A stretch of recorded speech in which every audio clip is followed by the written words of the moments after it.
June 2022, masters of library and information science, revised question paper MLII 101, double आई है, information resource और information sources system and services. ये है सबसे पहला प्रश्न, 3 घंटे का 100 क्वेश्चन, 100 नंबर के क्वेश्चन, ईच मार्क्स इक्वल यानी 20 का एक, 3 घंटे का समय यानी 36 मिनट एक क्वेश्चन पे। Distinguish between data centres and data banks, explain the structure, functions, services of data centers with suitable examples, discuss briefly the important information system and programs available in humanities in India। ये दोनों question में से एक करना है। List of major information and documentation system in India, discuss any 2 system operating in national level in field of science and technology, describe the programs and activities of UNESCO with special reference to developing countries। Print media, non-print media, both will coexist for long time to come. Distinguish between newsletter and house journals, explaining the categories, purpose, and importance of each as sources of information। List of various categories of information products brought by industry। अब देखो यार, ये questions को तोड़ना पड़ेगा कई parts में, otherwise आपको समझ में नहीं आएगा।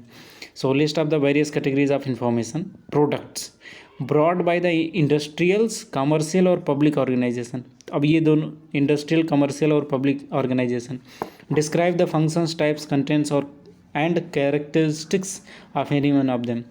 अब देखो ये हो गया define intelligent agents, discuss their characteristics and types. 3 और दिए हैं, उसमें में से 2 करना है। कोडेटा,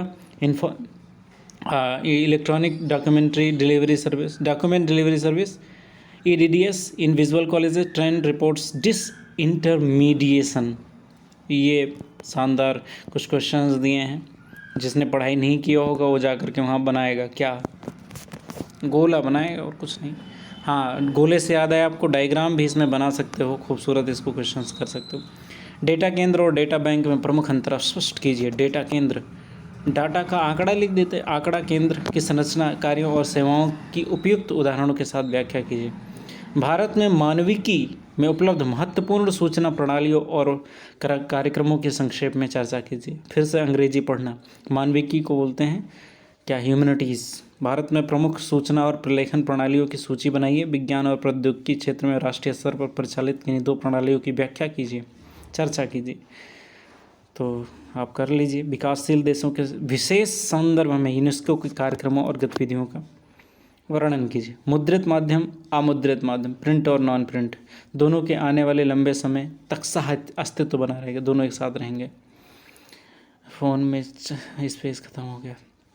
अब सूचना स्रोत के रूप में प्रत्येक की श्रेणियों, उद्देश्यों और महत्व की व्याख्या करते हुए सूचना पत्रों, न्यूज़लेटर्स और गृह पत्रिकाओं में स्पष्ट अंतर कीजिए।